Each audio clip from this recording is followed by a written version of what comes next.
ruptured appendix. But details of his demise remains mysterious to this day. Okay, so people, he had to have planned this, because who passes away on Halloween? Okay, somebody that obviously wants to be remembered every year on a holiday that's iconic. That's who.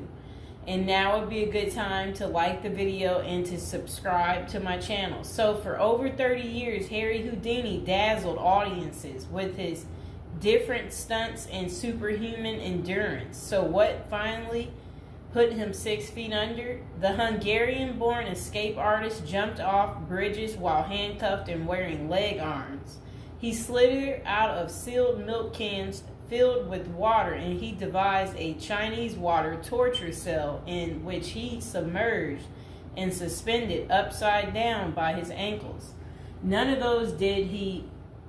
I guess he was able to get out and survive. So Houdini's heart-pounding getaways usually involve a healthy dose of trickery, and but they were also genuine risk.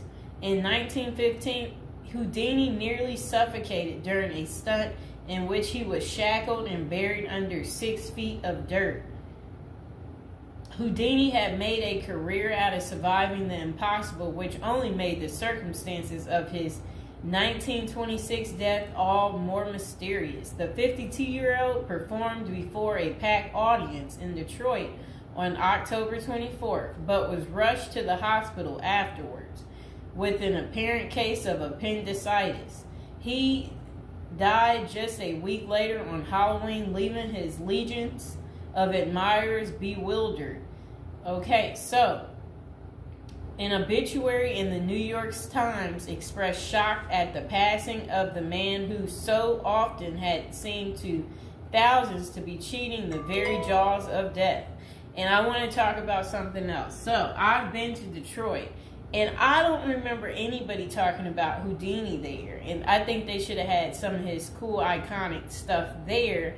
But I did see they had Houdini stuff in Las Vegas when I was in Vegas.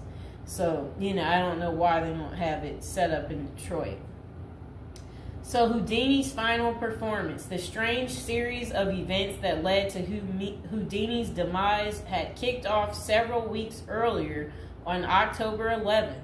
1926, while being shackled into his Chinese water torture cell during a performance in Albany, New York. So it says he was struck on the leg by a piece of faulty equipment. He hobbled his way through the rest of the show, but was later found to have sustained a fractured left ankle. Against doctors' orders, Houdini continued his torture and traveled to Montreal, where he gave a lecture at McGill University. Just a few days later, on October 22nd, he invited some McGill students to visit him in his dressing room at the Princess Theater. The magician's sore ankle was still bothering him, so he plopped down on a couch while the group chatted. At some point, a student named J. Gordon Whitehead arrived and asked Houdini if it was true that he could resist hard punches to his abdomen, a claim that the magician had supposedly made in public. According to witness Sam Smits, when Houdini said the rumors were true, Whitehead abruptly delivered 4 to 5 terribly, forcibly deliberate, well-directed blows to his stomach. Houdini was still reclined on the couch and had no time to prepare for the punches, which appeared to leave him in considerable pain. And now would be a good time to like the video and to subscribe to my channel. Do you like this new series? This is the Death series, and there will be more series to come and more episodes from the Death series as well. And do you like my prison series? And if you haven't checked out my prison series I created just for you, you can go ahead and check out my playlist. And there's also a love spell series that I think you will enjoy too checking out. Okay, so Houdini brushed off the incident at the time, but that same evening he began to complain of discomfort and stomach cramps. His condition only worsened the next day when he boarded an overnight train to Detroit for a new run of performances. The magician developed severe abdominal pain, cold sweats, and fatigue, and his temperature rose to 104 degrees. A doctor suspected appendicitis and instructed Houdini to go to a hospital, but the performer insisted on taking the stage for his opening night show at Garrick Theater. Isn't that really funny? He still wanted to work even though he wasn't doing so well. Okay, he proceeded to struggle through his routine before collapsing immediately after the final curtain. The show would be Houdini's last. The same night, he was taken to a Detroit hospital and prepared for surgery. Doctors successfully removed his appendix, which was found to have ruptured several days earlier, but it had already poisoned his insides. Despite a grim prognosis, the magician clung to life until October 31st, when he died with his wife Bess and his two brothers by his side. The official cause of Houdini's death was listed as peritonitis caused by a ruptured appendix. At the time, the magician's doctors firmly believed that the illness was the result of so I guess some guy had given him something backstage during an encounter in Montreal.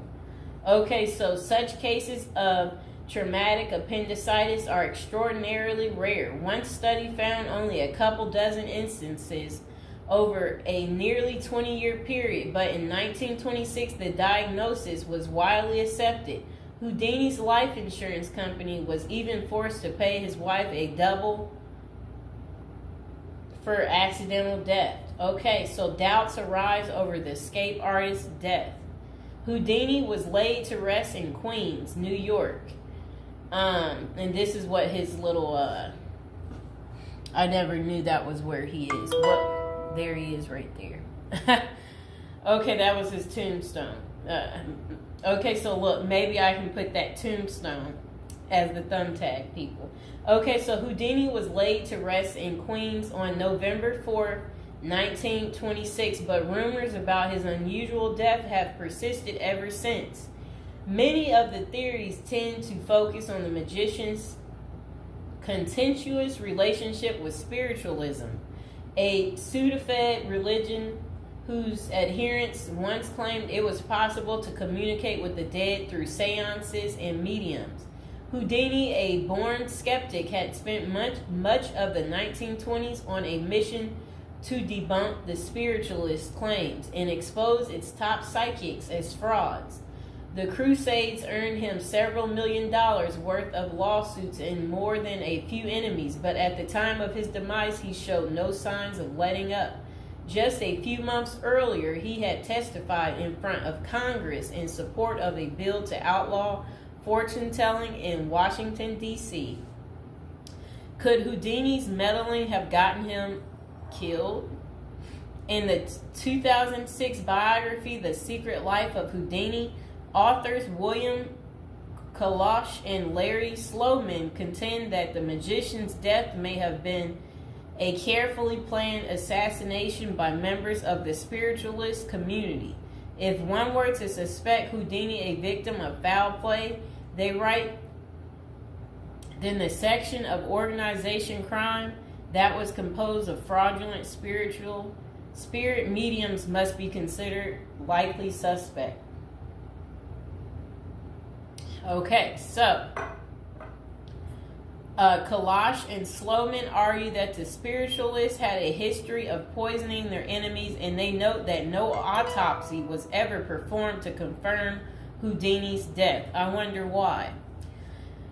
So his death was actually caused by appendicitis. If someone were hell-bent on poisoning Houdini, it wouldn't have been very difficult, they concluded. Considerable debate has also focused on J. Gordon Whitehead, the McGill student who supposedly delivered the potentially fatal gut punches to Houdini's Montreal dressing room.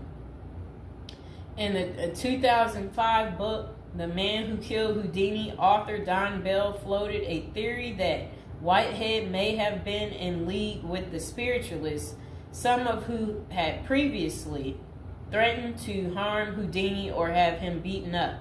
Bell concluded that there was not enough evidence to connect Whitehead to any kind of criminal plot, but others have argued that he was an enemy agent who stalked Houdini during the magician's time in Montreal. Okay, so was Houdini murdered? The true cause of Houdini's demise may never be known for sure, but the majority of scholars tend to dismiss the murder theories as mere speculation. For them, the more pressing question is whether Houdini's ruptured appendix had any connection to the stomach blows he received a few days earlier. Don't forget to like the video, and if you're new to the channel, go ahead and hit that subscribe button. So while the evidence shows that such conditions is indeed possible, many consider it more likely that Whitehead's punches simply caused Houdini to ignore an already existing case of appendicitis. By the time the magician finally sought out treatment, the theory goes it was already too late. Interestingly, perhaps the most sought after source for information about Houdini's death is none other than Houdini himself in what amounted to his ultimate test of the spiritualist's claims. The magician promised his wife Bess that he would try to communicate with her from beyond the grave. Bess went to hold an annual Houdini seance for 10 years before finally abandoning the search in 1936. Fans and fellow magicians have since made the seance a Halloween tradition, but thus far, the great Houdini's ghost has refused to speak. I wonder why. So I hope you guys enjoyed hearing about what happened to Harry Houdini and how he passed away on